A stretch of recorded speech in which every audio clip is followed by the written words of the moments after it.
Well, good evening. It's really hard to say anything more. I mean, Ruth really said everything for our introduction, so I think I'll just jump straight into it. You'll need to endure me for the next 45 minutes. I'll be talking about the rock art of the Saharan desert. No? Get back. Yeah, there we go. You've got some fantastic rock art here in Namibia, some of the finest on the African continent. I've been visiting for the last 12 years, regularly looking at all the fantastic rock art sites. So I thought I might give something in return and show you a little bit of my bigger sandbox, which is the Sahara Desert, which also has fantastic rock art. And, well, I mean, pretty much everybody knows the Sahara. It's jolly big. One thing I never realized is actually from Cape Verde to Cape Guardafui is actually a longer distance than from top to Cape Town. It's really a huge place. In the typical knowledge, it's a big sandbox full of sand. The sand tends to swallow up everything and anything, especially in Hollywood movies. There's a lot of sand, but there's also, for the most part, the Sahara is just a dull, flat, sandy plain. And then, in the middle of that, you've got some, oh, please come in, hello. And in the middle of it, you've got some smaller, but very prominent rocky outcrops, which both landscape-wise are fantastic, and also, as far as we're concerned, they tend to contain the rock art. In the central Sahara, some lovely volcanics. And from our perspective, the most important bits are the big sandstone plateaus scattered all about the Sahara, with amazing landscapes, rock towers, and all those shelters at the bottom of, at the bottom of all these rock towers, they tend to contain the rock art. The Sahara was not always as dry as it was today, but there's also a misconcept of something called the Green Sahara. It was never green. It was always, even in the best of the early Holocene, a very dry savanna environment, but there was more rain, which enabled human habitation. And even these days, when you get rain, just like here in Namibia, it becomes an amazing green jungle for a couple of weeks. Then, of course, it's all gone. Getting back to the map, there are four principal regions, which is full of rock art. One is the Tassine in Algeria, in southern Algeria. One is the Tibesti Mountains in northern Chad. Then a little bit further down, the Enedi Plateau, also in Chad. And then we got the region of Jebel Weynat and Gilf Kabir, which is really my sort of narrow sandbox. That's where I've done most of the research.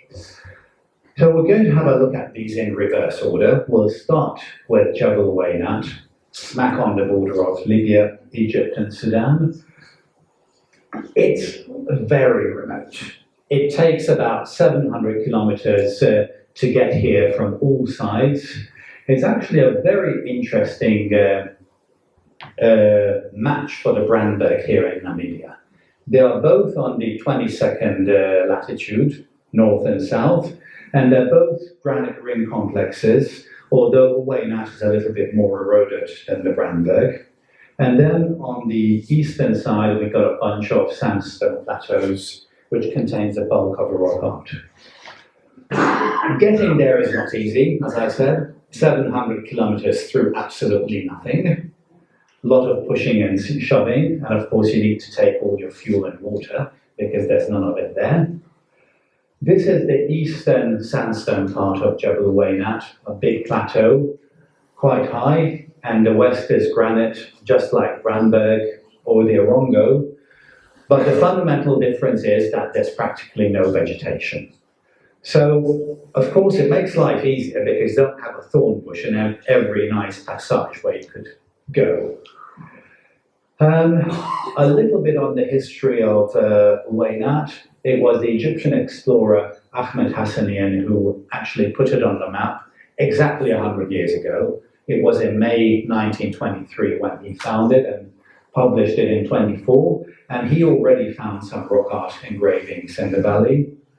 Then another Egyptian, Prince Kamal ad-Din, found further paintings. Bagnold of the long-range desert group fame also explored Waynat, again finding a number of sites.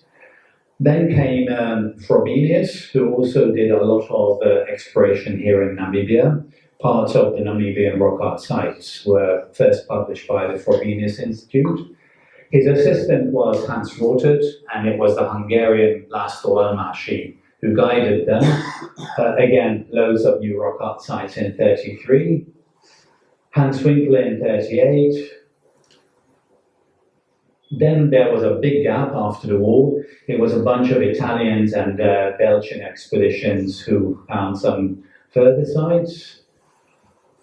Few more in the 90s and 2000, and basically this was the shape in 1998 when we started looking at this place. And to be honest, the results were quite spectacular. That's the map as it stands at present. We found more than 700 new sites in the Waynat area. Further sites were found by an Italian team, and one of the wonderful finds was made by a Maltese friend of ours, Mark Border, who found an ancient Egyptian inscription in 2008, the farthest ever inscription in the Libyan desert. When we first started out, we basically only wanted to find the known sites, nothing more. This is one of the pages from Almashi's book, which I actually just saw down there. It shows a very nice group of archers, opposing archers. It was not easy to find this site. This is what it looks like in real life on the ceiling of a very, very low shelter. You can barely crawl in. It's like that far from your face when you're in there. Taking some digital photos was a little bit better, and this gives me a perfect opportunity to acquaint you with a remarkable tool which we've been using for the past 10 years now. It's a software called dstretch, which is a mathematical algorithm to amplify very minuscule tonal differences, and it's perfectly workable for rock art. This is what you get after processing with dstretch. You can actually see what's there.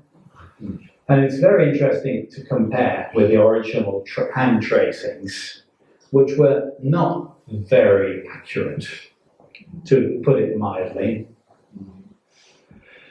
But as I said, first we were just looking for known sites, but much to our favor, NASA put out the free Landsat imagery in 2002. This is the kind of best resolution you could get at that time, but it was good enough. What did I do? Help? Ah, there we go, okay. So this is the best resolution you could get at the time, but it was already good enough to identify a number of valleys where no rock art was reported previously. So what we did in 2002, we went there with a specific aim of looking for rock art in these valleys. Lo and behold, we found fantastic sites, totally unknown at the time. Practically in every valley where we searched, there were new sites, these wonderful arches. Also, there was a very conspicuous spot on the map. We called it the white spot, a circular feature on the top of a Waynat. It turned out to be nothing more than an erosion feature around a volcanic plug, but a wonderful place. This is the first recorded time that anybody was up there, 2003. More recently, once we started having good Google Earth imagery, our life started becoming much more interesting. With high resolution imagery, you can actually identify individual rocks. And this is one of the last unexplored areas at Wainat. And before we could go, we could identify individual rocks where very likely you would find rock art. Again, lo and behold, we went there, we looked, and yes, there was.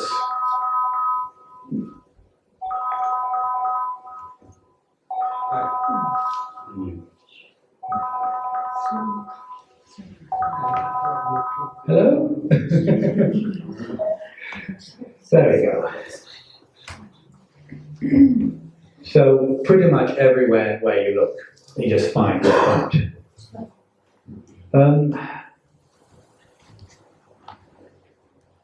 A little bit of structured talk about what kind of rock art we find at Jebel Wainat.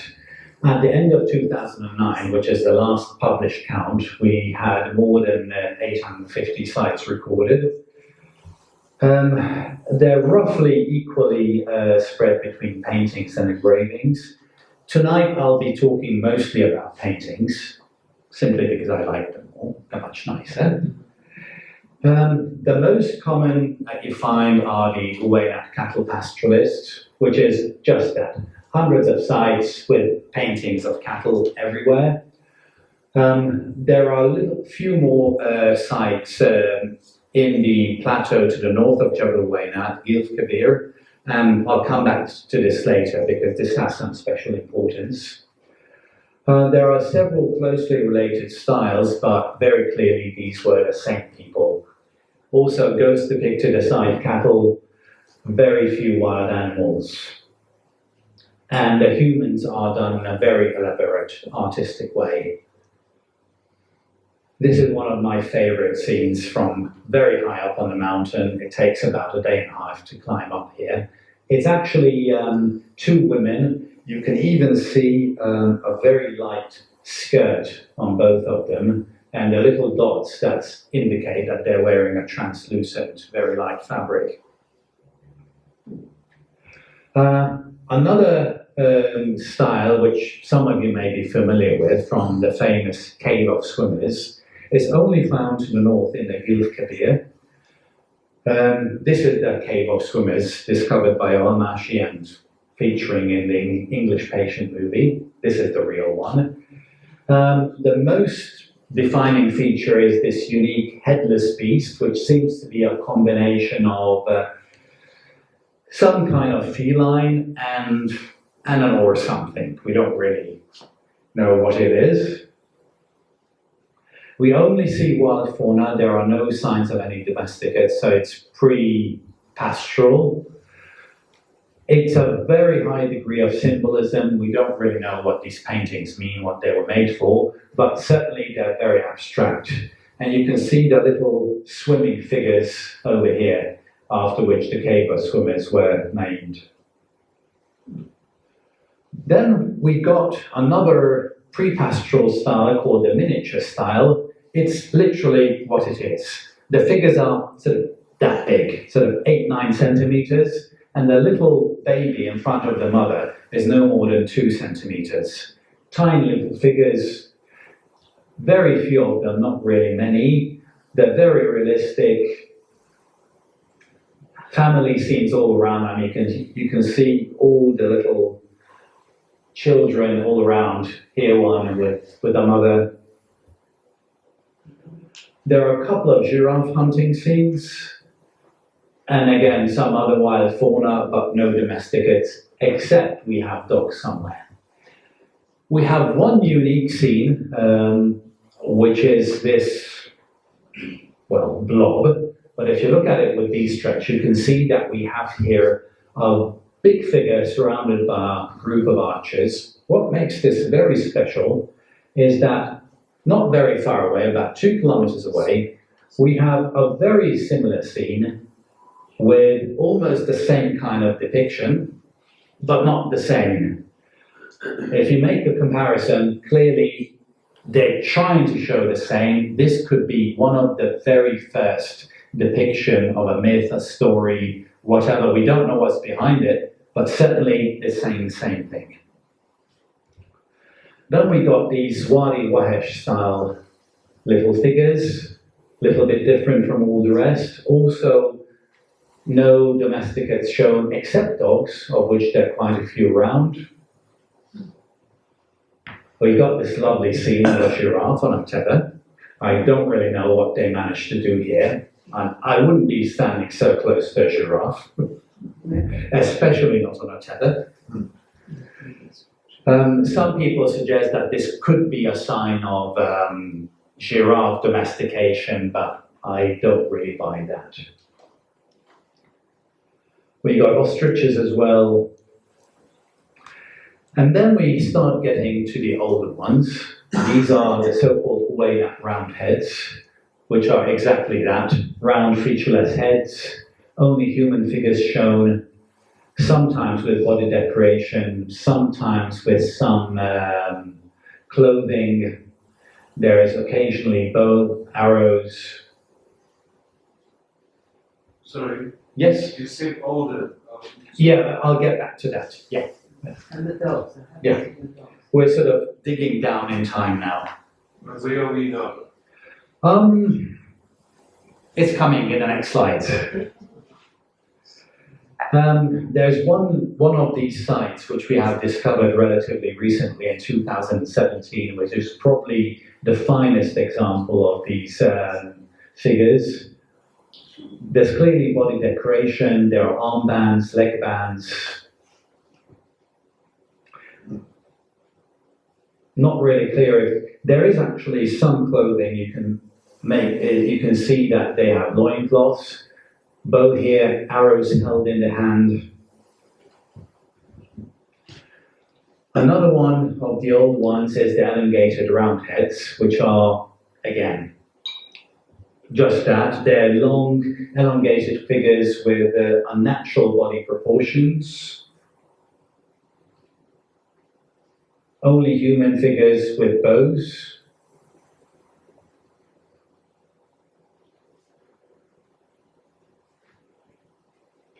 Another recently found site, again, a very good illustration of the capabilities of de-stretch. You can hardly see anything of this on the spot, but with de-stretch, all the details come out.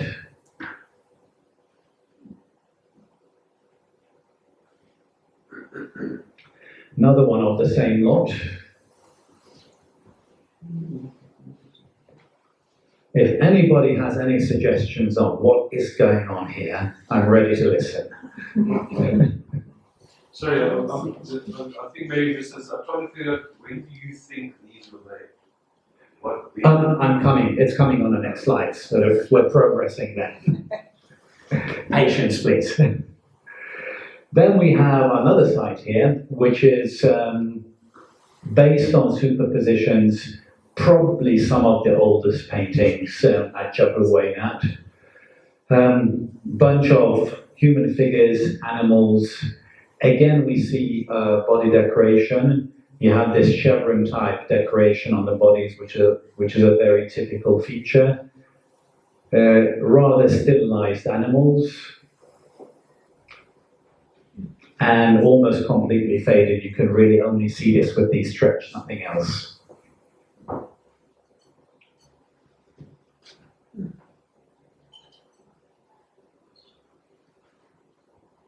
So, there we go, what you were asking. Relative chronology.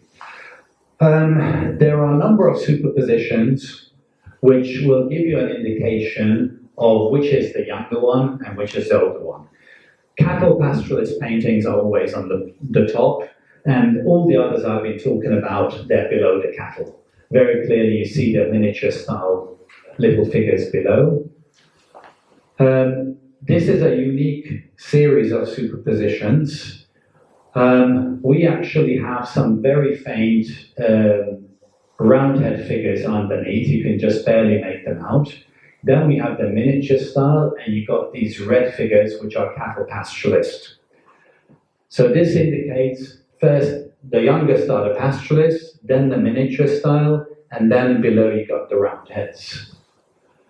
You have similar overpaintings for the Wadi Wadi style, and you also see that the elongated roundheads are below the Wadi Wadi style figures. And also the Wadi Sora type figures are superseded by the cattle pastoralists. We also know that the elongated roundheads are one of the oldest layers because the big roundhead figures are over them. So that's the relative chronology, but what about absolute dates? The key to that is when were the climatic conditions suitable for cattle there? The key to this is a valley called Wadi Bakht in the Gilf Kebir, where a big dune actually blocked the valley completely and a lake formed behind it. And it created a layer of sediments more than 8 meters thick. And this is a unique paleoclimatic record for the Eastern Sahara. We can actually very clearly date the individual layers. And what they tell us, in the period of roughly 8,400 to 4,300 calibrated BC, there was a climate very similar to what we have in Namibia at present. There were summer rains, infrequent summer rains, sometimes drought for several years, roughly 100, 150 millimeter annual precipitation, with big, heavy summer rains, which created big downwash. Then, there was a magical change around 4,300, where you get this very consolidated, thick layer of sediments, which is a record of winter rains. Gentle winter rains, which came every year, and which created very different kind of conditions. If we look at what this actually means, the summer rains were big downpours from thunderclouds during the summer, in the month of August. And possibly these rains reached the Gilf Kebir as well in the north. Water collected, and then of course, after some time, it evaporated. The vegetation was a dry savanna type, again, already mentioned, very much like what we have here in Namibia. The problem is, what happened when the pools dried out by the spring? You couldn't live there, or certainly not cattle. And this is where the winter rains come in. In the winter rains, you actually had more of a drizzle, which created a winter vegetation on the sand plains, including a lot of grass, and this grass survived well into the spring. So we believe that this winter rain regime enabled cattle pastoralism in the area. This actually correlates very well with the known dates for the ceramics of the cattle pastoralist people, which give practically the same date. So this pretty clearly anchors the cattle pastoralist people into this time frame. We actually have a detailed paper on this in the Antiquity Journal, published in 2017, if anybody's interested in deeper details. Also, the Rock Art of Wailat, the full catalogue has been published on DVD, the first edition in 2005. We had roughly 600 sites there. And the second edition in 2009 had 800 sites. And I'm working on the third edition, work in progress for the last 10 years. Promise it will be out in the next couple of years. Okay, we jump now. This is the screenshots from the DVD. It's a geographical distribution of all the sites with detailed description. So now we jump to the Central Sahara, to the Tibesti Mountains, which is a volcanic complex with a broad sandy plain on the eastern side, which has some of the finest rock art in the Sahara. Loads of sites discovered by an Italian expedition in the 1990s. Again, fantastic landscape settings.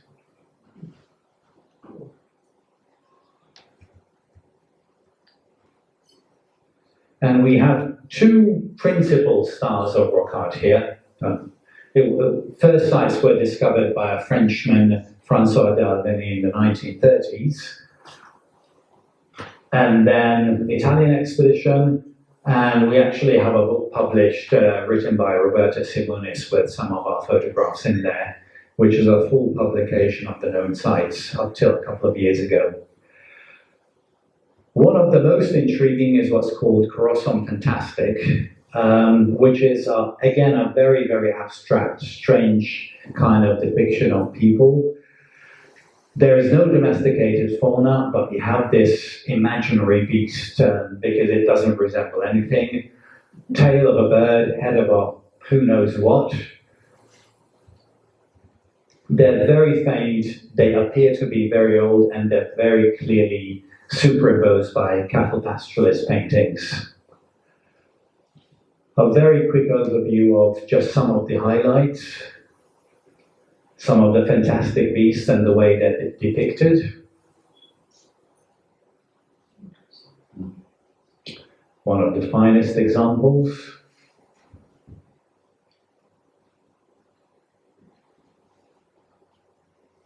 And don't ask me what's happening here. I have absolutely no idea. Where is this? In the Tibesti, Eastern Tibesti, Uri Plain. Where is that? Central Sahara? Which Well, country now? Chad. Thank you. Chad. You should repeat.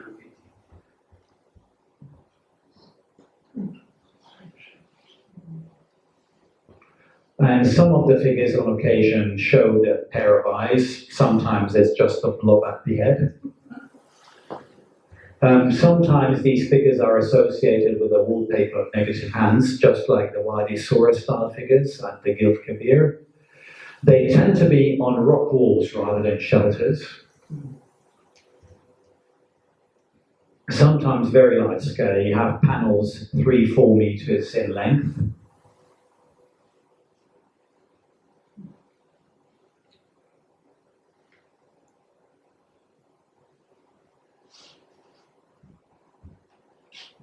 One of the features is that the sexes are actually quite clearly discernible. You can see male figure to the left, female to the right, very prominent breasts.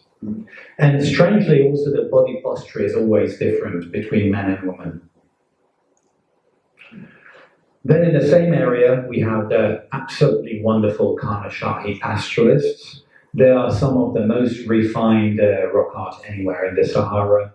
Very fine line drawings. Again, domesticates, cattle, sheep, sometimes goats. Very elaborate clothing, accessories.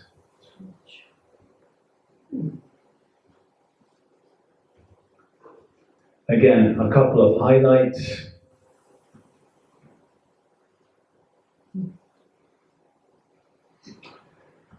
The huge cattle behind the figures is actually an early period. The little Karnashahi style figures are superimposed on the big cattle.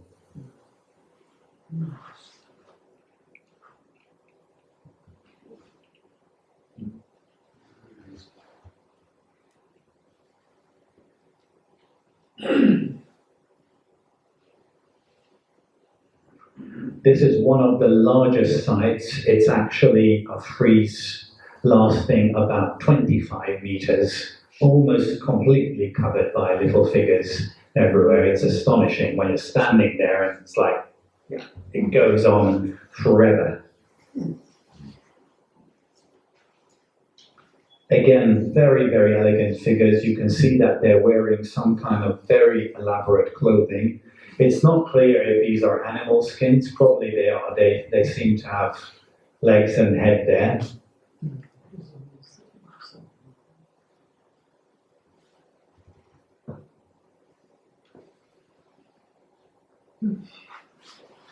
This is the site giving the name to the Karnashahi style, the Karnashahi shelter, probably some of the finest depictions.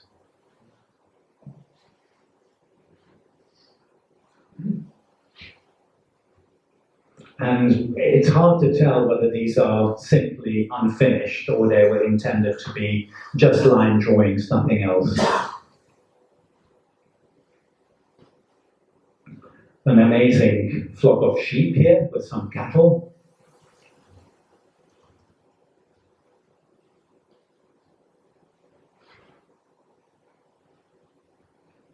And all these, if you look very closely, they're all backs of individual animals.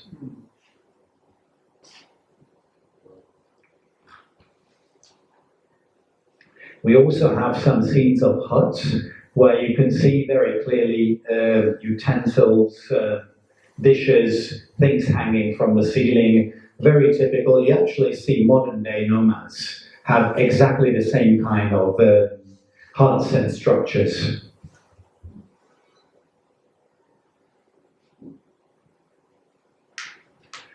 Another jump, we're going to the Anadi Plateau, and you ask where the Tibesti is. The Tibesti is right there, that's the Tibesti Mountains, and the Anadi Plateau is down there. Both are in Chad, just the Anadi is a little bit further south, and it's a little bit wetter than all the regions. It's probably the best analogy for what the Central Sahara looked like 5,000–6,000 years ago. Also here we have some archaic figures, old ones. This is probably... Then we also found this very strange thing recently on the ceiling of a very low shelter. This is actually a composite of several images. It's a big headless animal, what we can make out of it. Not very clear, but clearly it doesn't have a head.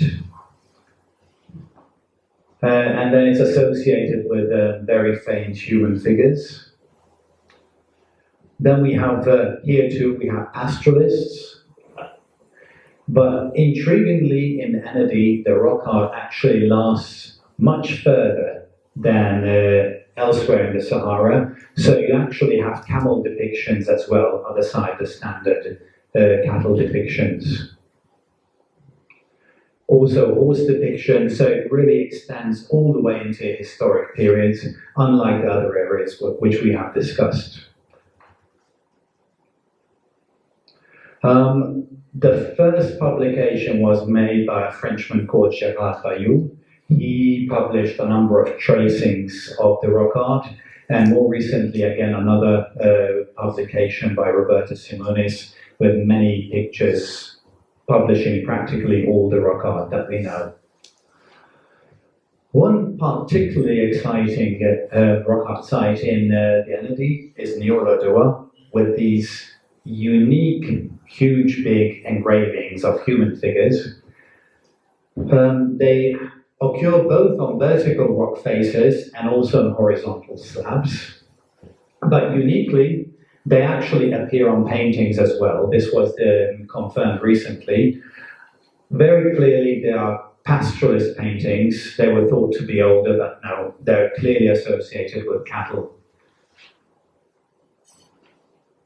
They are probably the oldest phase of pastoralist rock art in the Anadi. Very quickly going through the main site.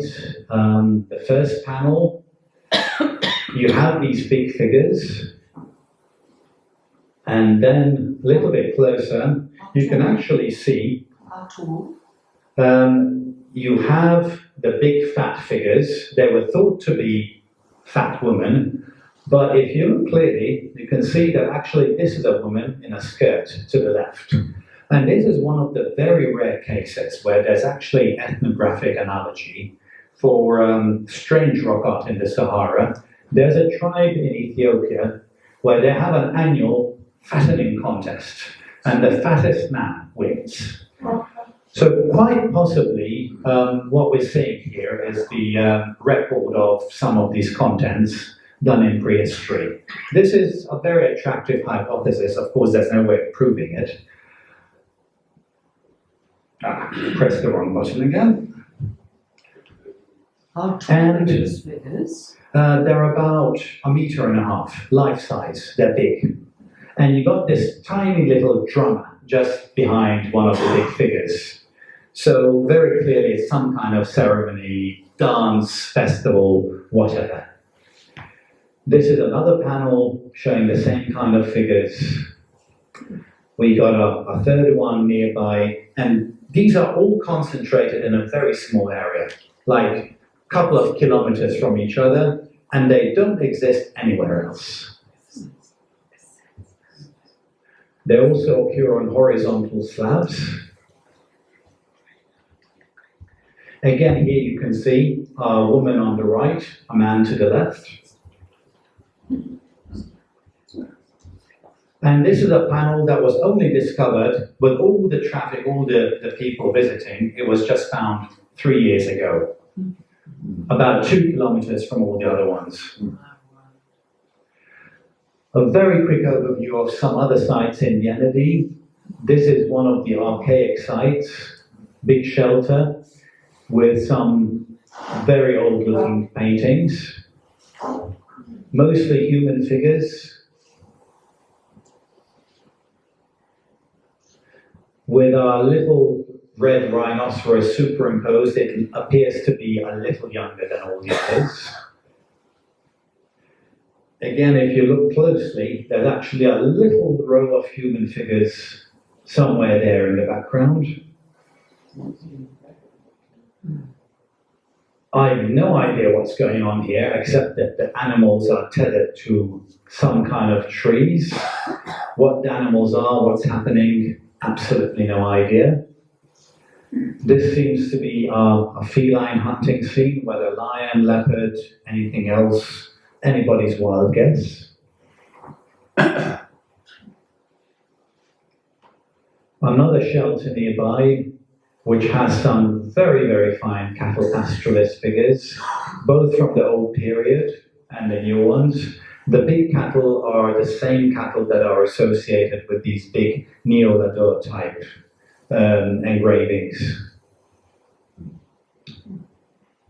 And also we have the remnants of painted Neo-Lador type figures here. You can see that they're carrying the same kind of stick over their shoulder as the one depicted on the engravings.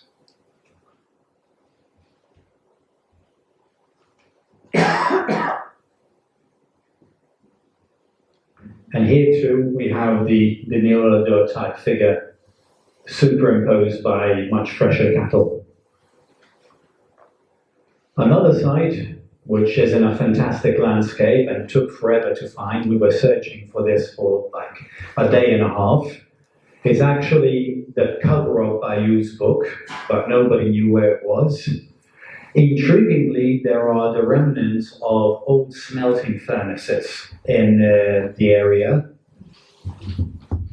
which shows that people were living here till the Iron Age. Also some remnants of cowrie shells, which probably come from the Red Sea, which is the closest place where you can find them. And this is our shelter. And some lovely pastoralist figures on the ceiling. And you can very clearly see that they're just coming from the ice cream shop.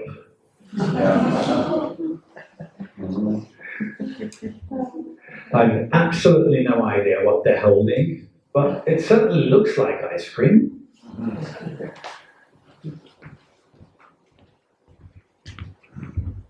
Also some lovely camel scenes with camels hunting ostriches.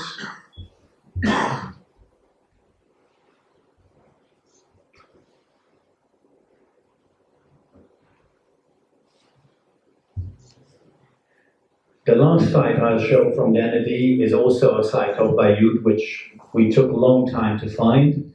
It has paintings from practically all the periods of the Enedi. This group of Giraffe people was the only scene copied by Bayeux at the time because he actually ran out of tracing paper, so we had absolutely no idea what to expect later on in the shelter. All the other scenes, they're totally unrecorded.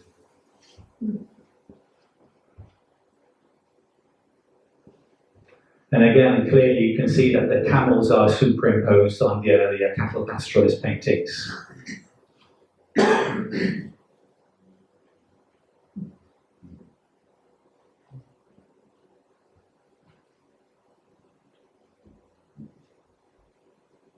Another ostrich hunt from camels.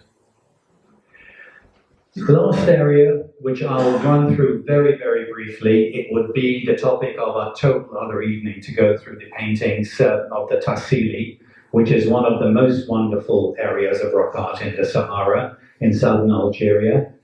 It's probably the best known because it's been very well published in the 1950s and 60s by Henri Lot, who's done a number of tracings of all the fine paintings there. Unfortunately, it's a little bit misunderstood because if you look at the present day state of all these paintings, they're invariably extremely faint, hardly visible. Unfortunately, what the Lot team didn't really mention is that their tracings are actually reconstructions. They're not a faithful copy of the paintings, but they have tried to see every detail and then they reproduced it the best way they could. Here too, we have a series of archaic and younger pastoralist paintings. The Tassili roundheads are the older ones. Again, very abstract roundheads, no real features, strange wild animals, you can't really make out what they are. Some imaginary beasts. This seems to be a half-human figure with an animal head. And they're all very faint, very weathered. They look very ancient.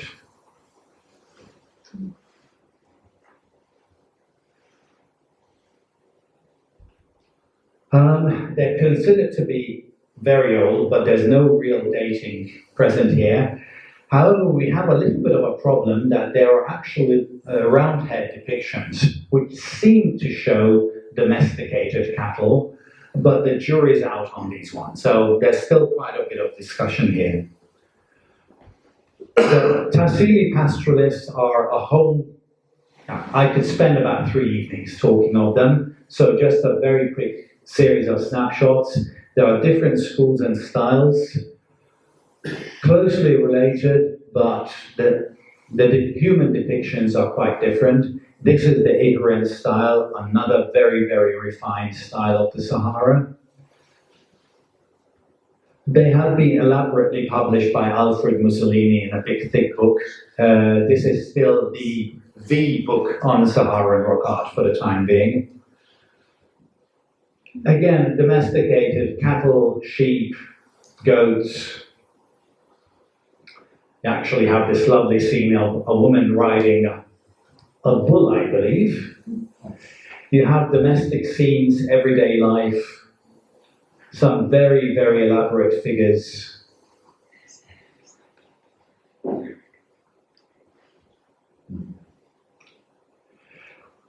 Doing a little bit of summing up, one very interesting thing is that if we look at all the four discussed regions, you have a very clear pattern. You have an overlay of archaic paintings, which are very abstract, very symbolic, you can't really make any sense of them. And then you have a very, very naturalistic series of cattle pastoralist paintings. I believe it's not a coincidence, but also the distances are so vast that it's a little bit far-fetched to say there have been clear contacts. The archaic periods everywhere, very featureless heads depicted on human beings.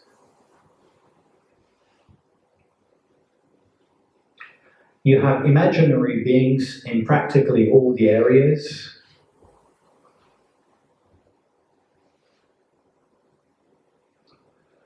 Very abstract, can't really make sense of scenes.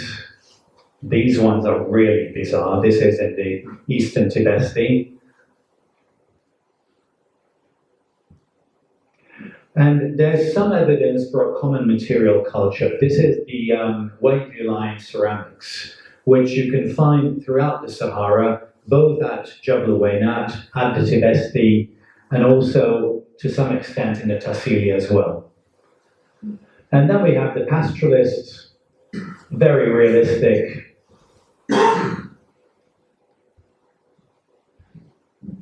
Domestic scenes. The white in the bucket could probably be milk or some milk product. Woman tying the tent poles.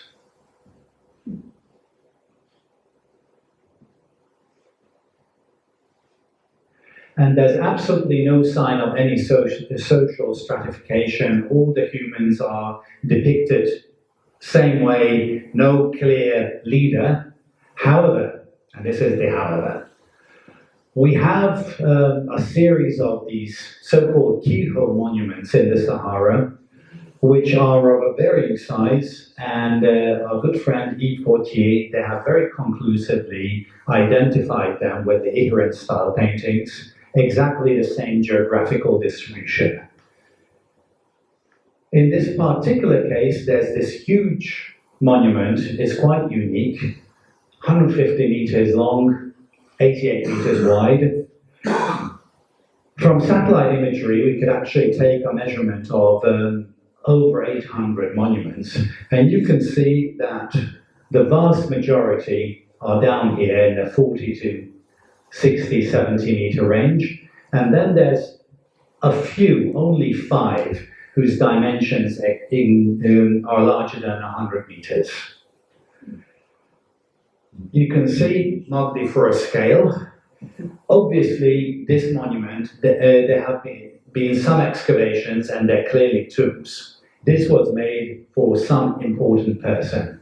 The walls are actually 3-4 meters wide, and there's a filling of roughly 3 meters here. So this down goes for about 2.5 meters. We calculated that it must have taken about 8,000 man days to build this, based on the assumption that the rocks have been carried from the ridge over there. So this pretty much concludes what I wanted to say about the rock art of the Sahara, but there's one lingering little topic, which is intimately linked to Namibia, and I'll just take another 5 minutes of your time. I'm sure you all remember the hype around the movie The English Patient, which was about a Hungarian desert explorer who later went on to carry 2 German spies across the Libyan desert into Egypt. It was actually a fascinating story by itself. In 2010, we have managed to trace the full route. And with our good friend Kuno Gross from Switzerland, we have actually written a book on the whole story. And we're coming to the intriguing bit. Aside Al-Mashi and the 2 spies, Epfer and Stansted, there were a couple of ordinary German soldiers with a group who were driving the cars back after their successful mission.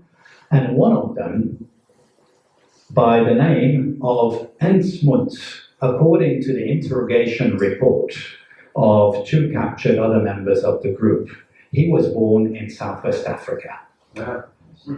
I've been trying to make any kind of trace of him.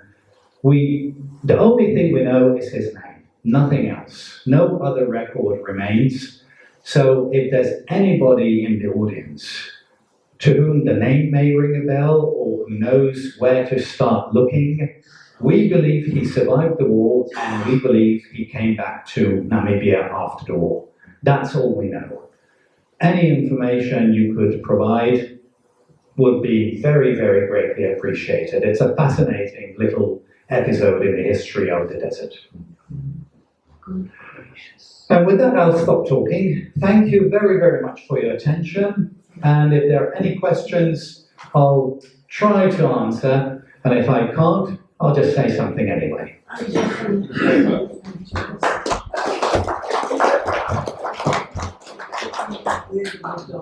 Sorry?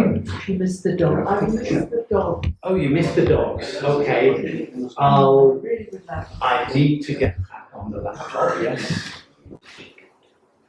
And also there are dogs on the previous slide. You can see a number of, that's a dog, very clearly, so is that. And down here, now that we're here, you've got a really bizarre scene. You've got this little guy with maybe a flute, and possibly this is a depiction of the sound. That's my best idea of what this can possibly show. Oh, sweet. It's a place for lost people. There was Elizabeth Bibra, Sorry? a woman called Elizabeth Bibra, B-B-R-A, and her father died in 1942 in Hamburg, Okay. and she came as a child Mhm. and went to school in Namibia, Mhm. and then went to work at the Pretoria Museum, where she worked on the theory of temperature change causing evolution. And then she went to Yale and wrote a combined article with John Stead, Stephen Jay Gould, about Yes. Oh, yes. the Yeah. punctate equilibrium. Yes. And they wrote Yes. a combined paper. Yes. And she was here and went to Cape Town University Okay. in Yale, and nobody knows where she is. Okay. She's Where she was. Okay. Okay. That, I'm afraid I can't help with that. So it's like Moods. Yeah. I like And the how- sound. Yes. You said that you visited Namibia for 12 years now. Yes. And I'm quite sure that you visited all the rock art sites. That Some was of the them, idea. some of Yes. them, yes. If you want to put it into perspective, or what are your thoughts actually comparing or Well, basically, you can make a direct comparison in the context of we're talking about people in the same kind of social structures in both places. Saharan rock art is a little bit older than Namibian rock art, from what I gather. I have to say I'm not really an expert on Namibian rock art. I've seen a lot, but I haven't really studied in depth. So I'm not really that familiar with the archaeology behind it, and that I know that there have been a few solid dates on Namibian rock art. But basically it's a phase of human development. Very interesting that in both the Sahara and also here down in Southern Africa and Namibia, the rock art is relatively late. You don't have any Paleolithic rock art like the caves in Europe or the more recently discovered caves in Indonesia. All the rock art that we have in the Sahara, and also my understanding is here in Southern Africa, it's mid to late Holocene. You don't have anything earlier than that. sorry for us, Holocene. Holocene is basically from the end of the Ice Age, so we're talking about 12,000 BP to present. And mid-Holocene is like 6,000, 7,000 years before present. Can I ask a question regarding that? You've very interestingly discussed all the art. Where does petroglyphs fit into this? Surely that would be an older expression of art. Again, that would take another evening. Your thoughts? In my narrow sandbox, Jebel Uwainat, we have clearly identified that the engravings come after the last paintings. So they represent the youngest phase of rock art. And also in the Sahara, at one time the engravings were considered to be very old because they depict elephants, rhino, giant buffalo, all that sort of thing, which was presumed to have been died out by the time the cattle pastoralists arrived. Again, a totally new presentation, but we found very clear evidence for cattle pastoralists hunting giant buffalo. So all the engravings in the Sahara, which were once thought to be old, are very clearly belonging to the pastoralist horizon. We're talking 5,000–6,000 BP at most. So recently I saw something on in Niger, Air Massif. The Yes. giant. You see 10,000 BP dates for that. That's total nonsense. We're talking there about 4 maximum 5,000 at most, but sort of my assessment is possibly even younger. No, that's David Coulson, Tara, that lot, yes. question? Well, unfortunately, the way it goes, the older you find, the more funding you get. Okay, that's actually very important. It's very simple. If you're after funding, you have to find the oldest. It doesn't matter what. Just one sentence on the comparison of the rest of Sahara with Namibia. In Namibia, no catch-all period. That's right. Well, there is, but very, very marginal. Yeah. It's Namibian rock art is all pre-pastoral, basically hunter-gatherers.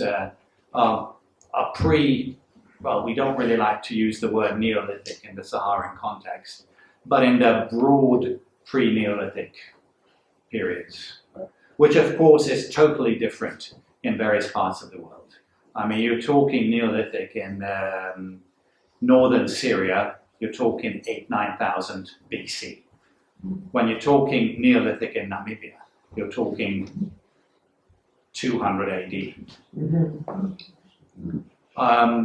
From what I gather, the earliest record of sheep in Namibia are roughly 2,000 years old. Nothing earlier than that. Again, I could be wrong there, so don't take my word on that. Yes? You kind of answered my first question before, relating it to the fauna and the savanna, actually hunting rather than pastorally. The old ones, yes. The older, yeah. And the second question was artifacts and how they tie into the actual way of life there. Well, and the third question is, what was let's put it, the countryside like? I wouldn't call it climate, but the countryside like in relation to the animals they were hunting. There must have been, one of those things. I have an answer to both. The first one is, when you come to rock art and artifacts, the problem is you can do something about them individually, but you don't have any means of linking them up. Because you've got a shelter with paintings in it, and you have a shelter floor littered with artifacts. Those artifacts could have been placed there 6,000 years earlier, 5,000 years later. There's actually a huge controversy at the moment on some Colombian rock art, which was discovered recently in the Colombian jungle. And the discoverers, I mean, it's been known for 40 years, and then a BBC crew went there, and immediately there was 12 miles of rock art discovered in the Amazon, Ice Age rock art discovered in the Amazon. And basically what they're basing their findings on, they actually did a very serious paleobotanic study in those shelters, and they have actually proven that human occupation goes all the way down to the very late Ice Age. The oldest date they got was 12,000 years. In the same shelter, there's a huge sequence of dates, and the youngest one is 300. And then they decided, okay, the rock art must be the oldest one. Come on. And it's very bright, very fresh, so you can actually see that rock art is at most, give it 1,000 years, but probably younger than that. So, the problem is there's no way of absolutely correlating. And you can't date artifacts either. You can date the layers if you find an archaeological context, but typically in the desert, there's deflation, which means that after a while, everything comes to the surface. You go to the Libyan desert, you find Second World War artifacts next to lower Paleolithic hand axe, same level. So, and getting back to the climate and the environment, I've mentioned it in passing, but probably a bit too quick. It was an arid savanna, not unlike what you have in Namibia at present. Probably something like what you have in Damaraland now. Annual rains, sometimes annual rains skipped, maybe rains every 2, 3, 4 years. You definitely had elephants, there was rhino, there was even hippopotamus, you had giant buffalo. All these were roaming about, but these are all arid country animals. I mean, Namibia is the classic example. I mean, you find elephants in Namibia in an environment which is probably drier than what the Sahara was 5,000–6,000 years ago. So arid savanna in the river valleys. The plains, the sand plains, they were just barren. Maybe some grass after rains, but nothing else. When did the cattle come? You talking about That's what I showed. The key to cattle, I mean, I'm sure you know much better than I do. Key to cattle is water. Cattle in an arid environment in a hot day need about 30 litres of water per head per day to survive. So the key to the cattle is, when did you have a water regime which enabled keeping cattle year-round? And our theory, which so far hasn't really been contested and it's been pretty well accepted, is that there was a period, well, at least in eastern Sahara, where you had summer rains that filled up the waterholes. It created a good pasturage throughout the autumn and part of winter. And then you had winter rains, which created grass on the plains, so you could send the cattle out there to graze.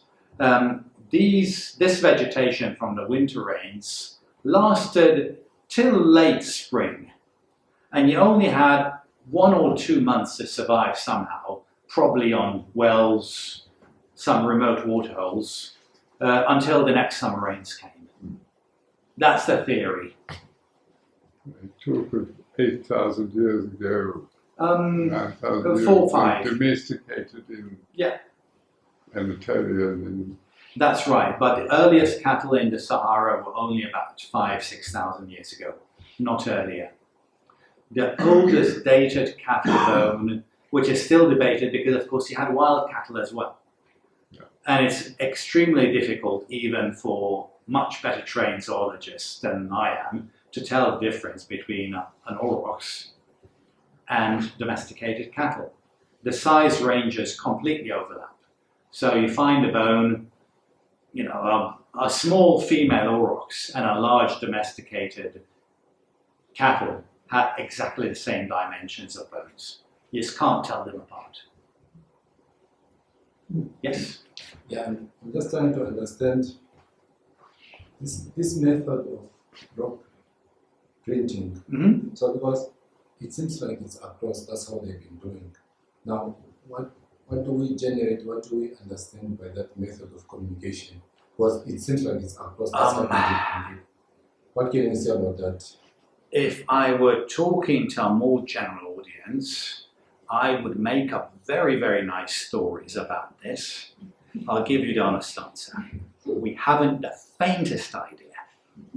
We know absolutely nothing. Because such a huge time separates us from the people who made these paintings from today. With our modern mindsets, modern knowledge, there's no way we can put our minds into the minds of these ancient people and actually say with any degree of certainty what they meant. You can have theories. Anybody can have theories. The problem is there's absolutely no means of proving it. Some of you probably are aware of the theories of David Williams. He's a South African from Witwatersrand University. He came up with an attractive theory of a shamanist approach to some of the rock art of Southern Africa. And he actually based his theory on some more recent ethnographic record of San people, which may actually be valid for some restricted parts of Southern African rock art. But as soon as you start using it as a broad general theory, you're way off the mark. And again, the problem is there's no way to tell. I always give an example. I mean, imagine that all present human civilization is lost. No written records remain, absolutely nothing. Somebody that in 10,000 years' time does archaeology and finds a little wooden and metal statue of a man nailed to a cross. What does that mean? Without a backstory, You have absolutely no idea. You can have all sorts of theories. You can make them up. Some of them may actually be close to the truth. There's absolutely no way of verifying without written record. So the safest and best thing is you enjoy it as art. They're beautiful. Some of the more later art, the pastoralist paintings, show everyday scenes, everyday life. But when you go back to the older ones, the very abstract ones, you just have to accept the fact. We don't know. And there is no way we can know. Sorry. Have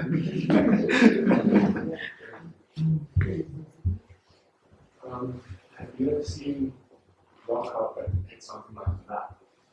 Instead of no.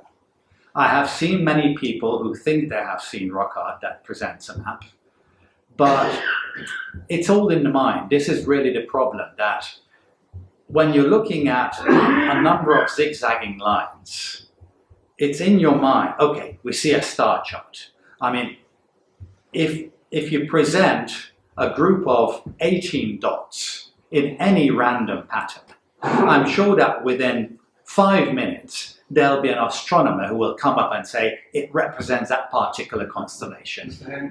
You know, it's because you're projecting your current knowledge into something that was made 8,000 years ago, and it may or may not show that. But not topographical. no, I know what you mean. But if you have an image of a mountain. No. No. The only known confirmed depiction of something that seems to be topography is a wall painting from the Neolithic village of Çatalhöyük in Turkey, which depicts an erupting volcano. We're talking roughly 7,000 BC. That's the earliest known human creation which clearly depicts landscape, something. But in all these paintings, no, there's not. There are many where you can extrapolate your own knowledge and think, well, oh, I think that shows a mountain or that shows a lake. Can't confirm it. So do you have any unproven theories why that might be? That would be the topic of a whole nother evening. But these people certainly had time Oh, yes. to do more than merely survive. Oh, absolutely. There has been a very interesting study made, I forgot the name who did it, but they've done a study on cattle pastoralist nomads in southern Sudan about 30 years ago, and they came up with a very surprising number that they roughly spent less than 1/3 of their day actually doing work. And 2/3 of the day, they had nothing to do. Well, literally, I mean, they didn't have to do anything. And for hunter-gatherers, it's also very similar, roughly half and half. In half a day, you can comfortably gather your food, do your hunt, and then just go back home and paint. What I must say is that it's quite interesting if you look at the complexity and the beauty of some of the natural world you've seen. And it's put at about 600,000 BC. And you compare that, for instance, at a very simple stylized things at Göbekli Tepe, which is scribble. And the two don't really, the one is actually far more advanced than the ones at Göbekli. Well, mind you, Göbekli Tepe is actually older. Göbekli Tepe is actually older than anything I showed you today. Yes. And some of those engravings are truly spectacular at Göbekli Tepe. Been there. Unfortunately, no, but I've seen the excavation reports and several presentations, but it's on the bucket list, yes. Could I ask you a quick question? The software that you use to understand. Prepared by which way is west? Where's west? So Thank you, John Harmon. An American rock art researcher. Is actually a mathematician. He developed these algorithms as a plug-in to an existing. Are they available for something? Yes, it's at thestretch.com. You can actually ask for it from John Harmon, or for mobile phones, you can download it from the Google Store or iStore. It's available. The Stretch. As I say, the Stretch. And it's a simple mathematical algorithm. What it does, it amplifies minor tonal differences a few million times. You can trace them as Yeah. well. So you got red paint on red granite, and you stand there and, is there something here? And then you look at the photo, and the two are totally different.